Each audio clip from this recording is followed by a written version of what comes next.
Pai, Senhor, meus irmãos. Então, mais uma vez estamos aqui para trazer uma palavra para que sirva de orientação, de ajuda, de fortalecimento espiritual e, acima de tudo, para seu conhecimento também, né? Eu estava lendo um dos textos da palavra do Senhor, quando Jesus está se referindo aos seus discípulos e orientando de como devem se comportar. Comportamento humano é sempre algo muito sério, né? Ainda mais nos dias que nós estamos vivendo, onde não há mais um limite para o comportamento, não há mais limite para as ações. E a gente se baseia, nós que cremos na palavra do Senhor, temos que nos orientar nela. Ela diz como se deve se comportar e eu tenho que me comportar como está escrito na palavra, conforme o Senhor Jesus nos orientou. E quando ele estava falando, está registrado no Evangelho de Jesus Cristo, segundo escreveu Mateus, no capítulo 5, e o versículo 43, eu quero fazer a leitura desse texto, para que você entenda o que eu quero contar aqui. O texto de Mateus 5, 43 diz assim: Ouviste que foi dito, amarás o teu próximo e odiarás o teu inimigo. Eu, porém, vos digo, amai os vossos inimigos, bendizei os que vos maldizem, fazei bem aos que vos odeiam, e orai pelos que vos maltratam e vos perseguem, para que sejais filho do vosso Pai que está no céu. Porque faz que o sol se levante sobre os maus e sobre os bons. Ele faz a chuva descer sobre os justos e sobre os injustos. Pois, se amares os que vos amam, que galardão você vai ter? Não fazem assim também os publicanos? E se você saudar unicamente os seus irmãos, o que você vai fazer demais? Não fazem assim também os publicanos? Sede vós perfeito, como é perfeito o vosso Pai que está no céu. Então, essas são as orientações de Jesus para a gente ter um comportamento diferenciado como cristão. Nós precisamos ter um diferenciamento no nosso comportamento. As pessoas têm que perceber que há um diferenciamento no nosso comportamento. Nós temos que ser tratados diferente. E nós não queremos ser tratados melhor por sermos cristãos. Nós não queremos ser tratados diferenciadamente por sermos cristãos. Nós queremos que as pessoas nos tratem melhor porque encontram em nós um sentimento melhor. Não é agradável quando você encontra alguém agradável para você conversar? Não é bom quando você encontra alguém com quem você tem liberdade, você sabe que é uma pessoa boa, agradável para conversar? Você não evita, às vezes, aquele que, vou traduzir numa linguagem mais atualizada, né? Um chato que você não quer nem ouvir conversar? Pois é, o texto sagrado nos orienta exatamente ao contrário, que você deve amar. Mas amar mesmo, amar o inimigo. Eu acredito que se você tem um, você está enrolado, porque se você tiver um inimigo, você tem que amar. Outro detalhe, se você sabe que alguém fala mal de você, a Bíblia diz que você tem que bendizer ele. Então aí ficou mais difícil. Você sabe que a pessoa te critica, fala mal, questiona você, e você tem que encontrar uma qualidade boa naquela pessoa, para em vez de você revidar aquilo que foi falado de você, você fazer o contrário, você falar também bem daquela pessoa. Tem que encontrar uma qualidade nela. Outro detalhe, se você sabe que alguém te odeia, faz bem para ele. Poxa, é difícil, você sabe que a pessoa não gosta de você, ou pior, a pessoa te odeia e você tem que fazer o bem. Então, baseado nisso aí, eu quero contar uma pequena experiência que eu tive alguns anos atrás, faz bastante tempo. E isso ficou guardado no meu coração. Eu servi na Polícia Militar durante muitos anos e numa determinada unidade que eu servi, eu já era primeiro sargento da Polícia Militar e eu tinha um companheiro que também era primeiro sargento da Polícia Militar. Ele naturalmente não gostava de nenhum crente, ele não gostava de crente de jeito nenhum, e ele deixava isso explícito. Ele maltratava, dizia palavras que ofendia, a gente não se incomodava. Posteriormente, poucos dias depois, aconteceu dele haver ter sido promovido de primeiro sargento a subtenente.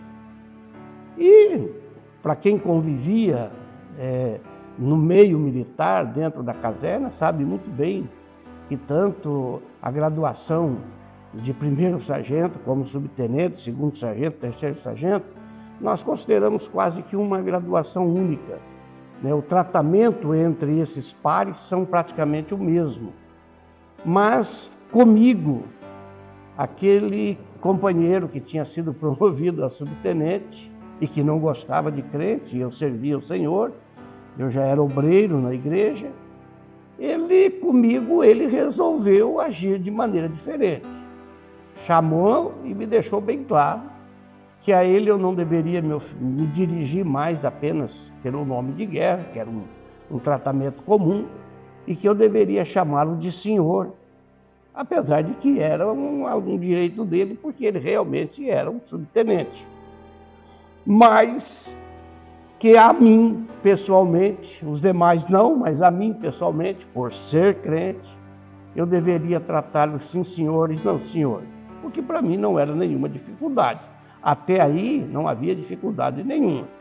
Até porque eu não tenho dificuldade em ser submisso aos meus superiores, nunca tive dificuldade com isso, muito menos teria com ele. Mas ele não se satisfez com isso. Ele continuou criando algumas dificuldades para mim, por saber que eu era obreiro da igreja e que ele queria criar algum problema. E ele começou a criar algumas dificuldades muito grandes para mim. Não só o fato de maltratar, não só o fato de expor e falar o sentimento dele com relação aos evangélicos, mas também já começou a trabalhar para criar dificuldade. E eu fui ficando numa situação cada vez mais difícil para mim. Já não podia respondê-lo, não podia me dirigir a ele, tinha que tomar cuidado até que não falava, para não criar um mal-estar e, quem sabe, até uma divergência maior ainda. Quando ele percebeu que eu estava me posicionando para não criar dificuldade, ele não se satisfez. Ele teve a capacidade de ir à igreja onde eu servia como obreiro e descobrir os dias de atividades da igreja, os dias em que a igreja tinha atividades, uma vez que eu era obreiro e eu gostava muito de trabalhar na igreja. E ao ele descobrir as atividades da igreja, os dias de atividades da igreja, principalmente quando havia alguma atividade em fim de semana, que era festa, aí então ele fazia questão de que eu fosse escalado em algum tipo de serviço naquela data. E você sabe, existem alguns tipos de serviço que o policial militar na época tinha que fazer, que era difícil, principalmente se você fosse um obreiro, um ministro, e você fosse escalado, às vezes, para atender algum tipo de atividade que a polícia exerce, trazia uma dificuldade para a atividade ministerial. Mas eu era escalado exatamente para essas atividades bem difíceis, atendimento muito ruim, e em especial nos dias de trabalho. Depois eu descobri, por alguém que comentou comigo, que ele havia ido à igreja e havia procurado saber os dias de atividades da igreja para que eu fosse escalado nos serviços que era difícil para mim e fosse escalado exatamente naqueles dias. Alguns dos nossos líderes da igreja chegou a questionar, disse: o que está acontecendo com você? Você não está vindo na igreja nos dias de culto, você não está vindo na igreja no final de semana, o que está acontecendo com você? E eu dizia que estava com atividade no meu trabalho e que eu tinha que trabalhar. Mas eu percebia que a atividade era proposital. Havia alguns companheiros da mesma graduação que até se prontificavam para tirar o meu trabalho a fim de que eu pudesse folgar para ir atender a atividade religiosa. Mas o meu superior não permitia. Outro detalhe, a gente percebeu assim que foi chegando a um estágio em que não havia mais condições de diálogo.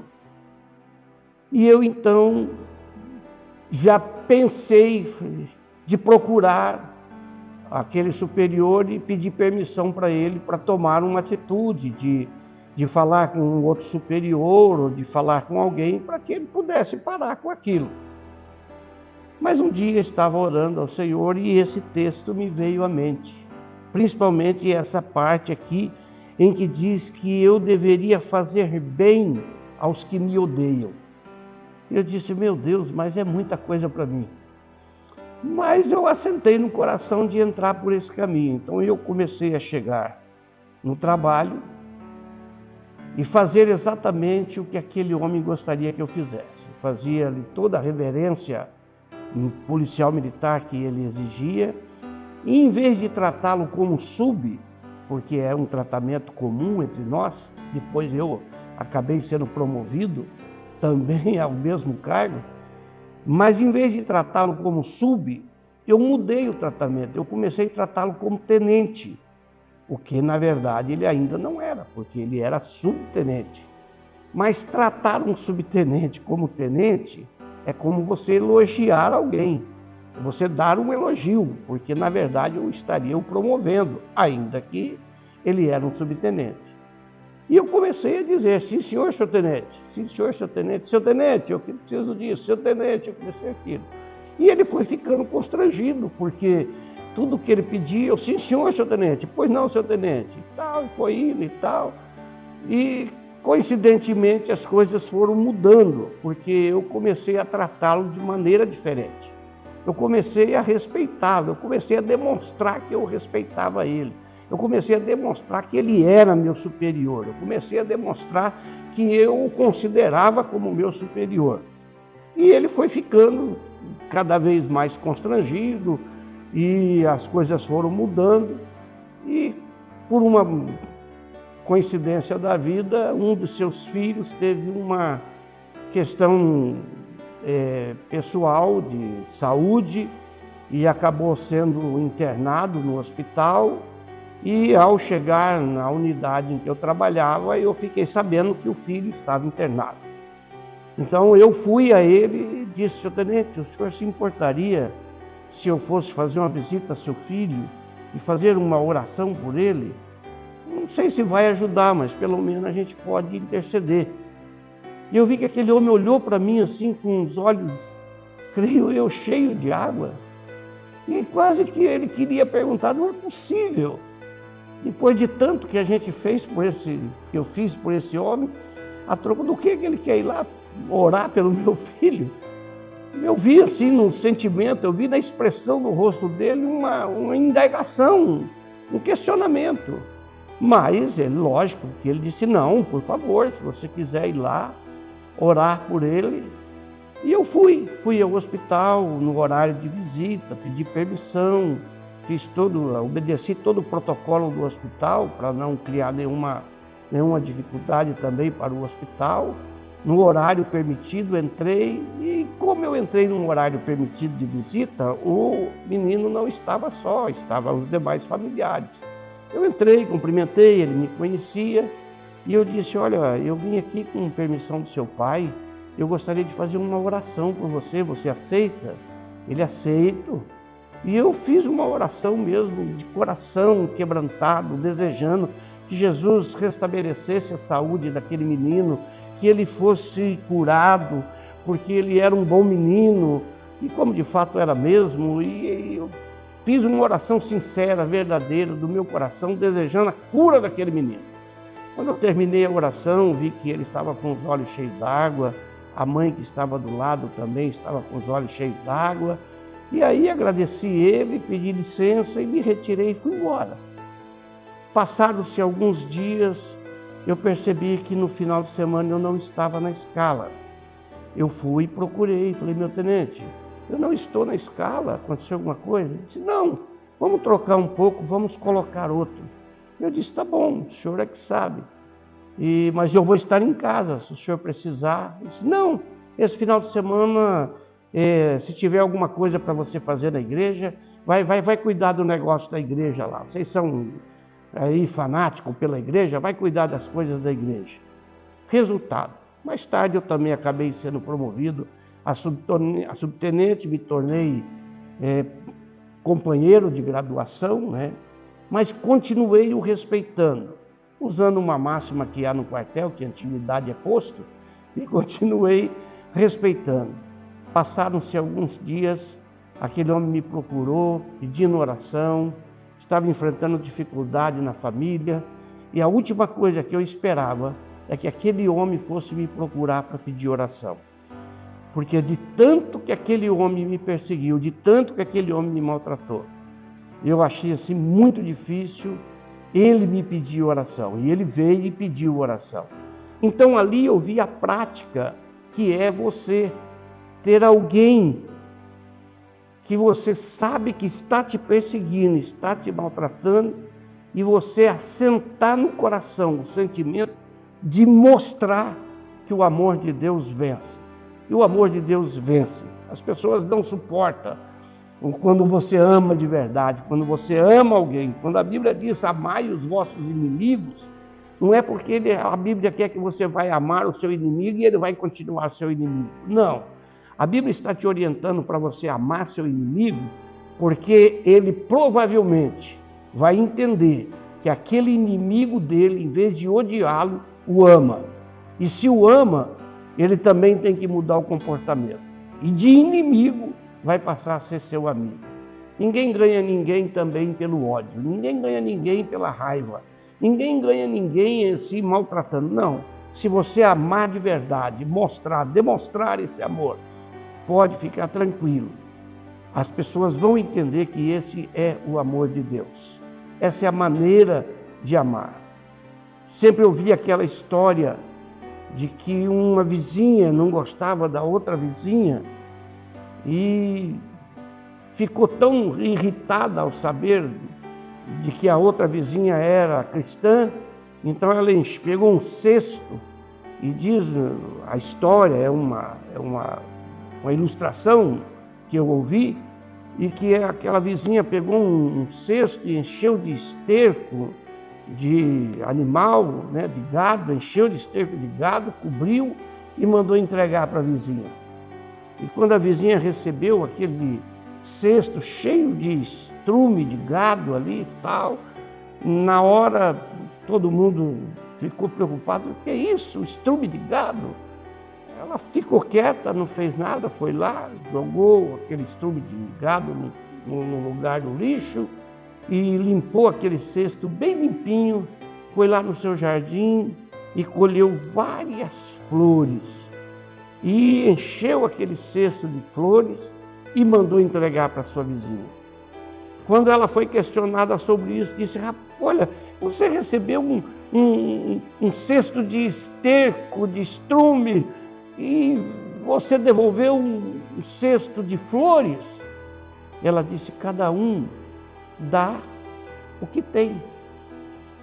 Eu assentei isso no coração quando resolvi tratar com aquele meu companheiro de trabalho. Eu quis oferecer para ele o que eu tenho. É isso que a Bíblia está dizendo. Você tem que amar os seus inimigos, porque os seus inimigos vão te odiar. Mas você não tem ódio, você tem amor.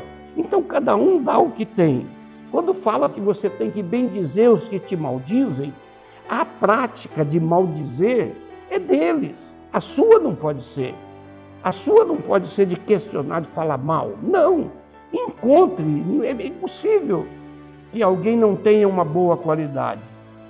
Encontre uma qualidade e diga a qualidade que aquela pessoa tem. Se ela não tiver nenhuma, não fale mal.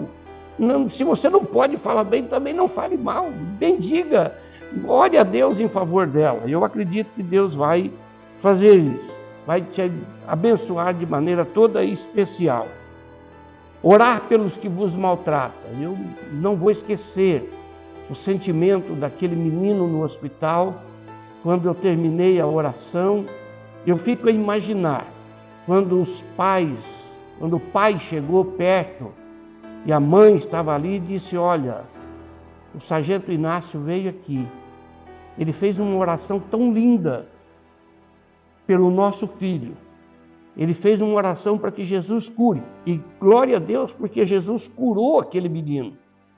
Realmente Jesus atendeu a minha oração, aquele menino restabeleceu a saúde, se tornou um grande amigo meu. Mais tarde, aquele menino acabou incorporando nas fileiras da Polícia Militar, se tornou um dos policiais militares. Mas eu imagino os pais ouvindo aquele menino dizer: o sargento Inácio veio orar por mim. Eu quero deixar essa experiência para você. Assenta no seu coração, assenta de fazer o bem, assenta de amar. Olha, nós não podemos ser taxados mais. Deixa de taxar os crentes, os evangélicos, de exclusivista. Larga a mão desse povo aí, que anda querendo taxar a gente como exclusivista, como diferenciado. Não, nós não somos diferenciados. Vamos amar as pessoas. Ame de maneira bíblica, como a Bíblia manda amar, e você vai ver que isso vai mudar o coração das pessoas. Que Deus abençoe a sua vida, que Deus abençoe você que está me ouvindo, que haja no seu coração o mesmo sentimento, diz o apóstolo Paulo, né? Que haja em vós o mesmo sentimento que houve em Cristo Jesus. Que Deus coloque isso no nosso coração e nós possamos amar os nossos inimigos. Que Deus abençoe a sua vida. Fiquem na paz do Senhor.